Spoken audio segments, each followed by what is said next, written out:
Assalamualaikum everyone. Welcome to the class. Today we'll discuss about the second fundamental method of heat transfer and that is convection. Convection के बारे में मैंने अपनी previous class में आपको थोड़ा बहुत आइडिया दे दिया था. Now today we'll discuss it in detail. आप सबने कभी ना कभी कन्वेक्शन के बारे में या कन्वेक्शन करंट्स के बारे में सुना होगा, तो मैं यहाँ एक एक्टिविटी से इसको एक्सप्लेन करूँगी. Hopefully you will get it. As you can see in the visual, मैंने एक बीकर लिया है जिसमें मैं पानी लूँगी, बीकर फिल्ड विद वाटर, और नीचे बर्नर लगा के उसे हीट करूँगी. और इस beaker which has water in it, उसमें मैं एक क्रिस्टल पोटेशियम परमैंगनेट का KMnO4 का डाल दूँगी, जिसकी फॉर्मूला KMnO4 है. और actually this potassium permanganate crystal is purple in colour, ये पर्पल कलर का होता है. मैंने ये क्रिस्टल कोल्ड वाटर में डाला है और उसके बाद हीट करना शुरू किया. जैसे ही हीट हुआ, पोटेशियम परमैंगनेट जो जहाँ पे वो था एक्चुअली वाटर को कलर कर दिया. बट जब मैंने हीट प्रोवाइड करी तो वाटर जो है वो वार्म हुआ और उसकी वजह से जो है वो राइज कर गया ऊपर. वाटर जब राइज करा तो उसके साथ साथ KMnO4 के जो ये क्रिस्टल्स हैं वो भी ऊपर की तरफ राइज कर गए. और ये जो कोल्डर रीजन है अब इस बीकर का, यानी कि ऊपर वाला साइड जहाँ कोल्ड वाटर है एब्सोल्युटली, वहाँ पर जो है हॉट वाटर ने कोल्ड वाटर को कलर पास कर दिया. तो ये जो कलर स्प्रेड का ट्रांसफर हुआ, that is because of transfer of heat, क्योंकि जो नीचे का पानी था वो गर्म हो गया और वो राइज कर गया ऊपर. जैसे कि हमको पता है कि वाटर जब वार्म है या एयर जब वार्म है तो वो राइज करती है ऊपर, और उसने ऊपर क्या किया, कोल्ड वाटर को हीट ट्रांसफर कर दी. और इसी प्रोसेस को हम बोलते हैं कन्वेक्शन. तो I hope it is clear to you now.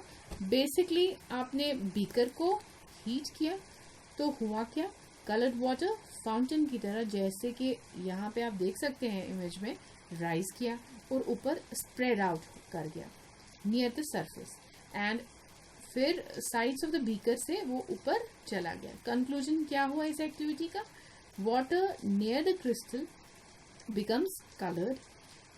वो तो खुद ब खुद ही कलर हो जाएंगे, बट वो राइज क्यों किया, when this water is heated it rises, and as it rises it comes in contact with the colder region or colder water which is above, and it passes on some heat to it.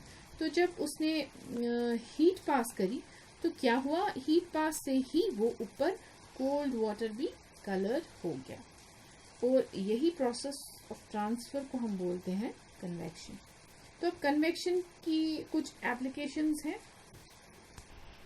I am sure आपने सुनी होगी social studies में land breeze and sea breeze के बारे में.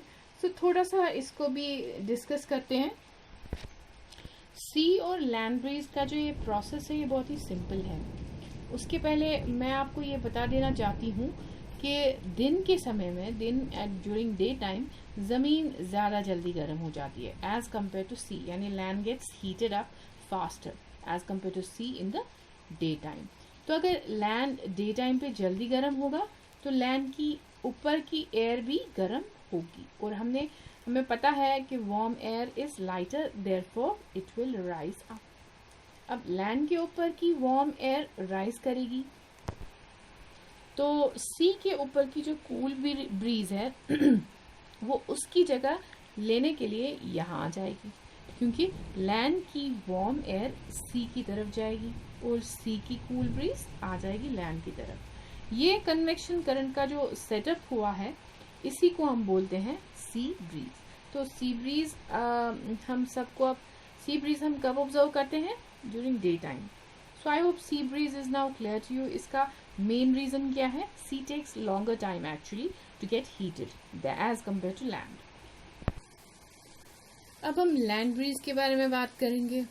तो land breeze होती है एक्चुअली आफ्टर सनसेट, क्योंकि सनसेट के बाद लैंड ठंडा होगा और सी भी ठंडी होगी.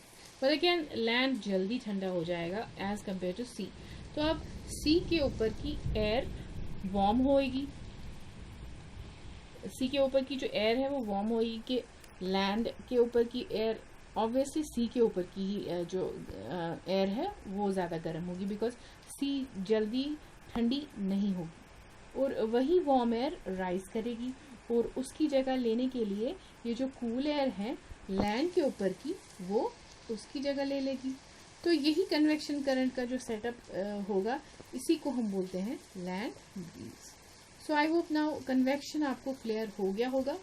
In our next class, we'll discuss about another fundamental flow of heat, that is the radiation. Till then, thank you.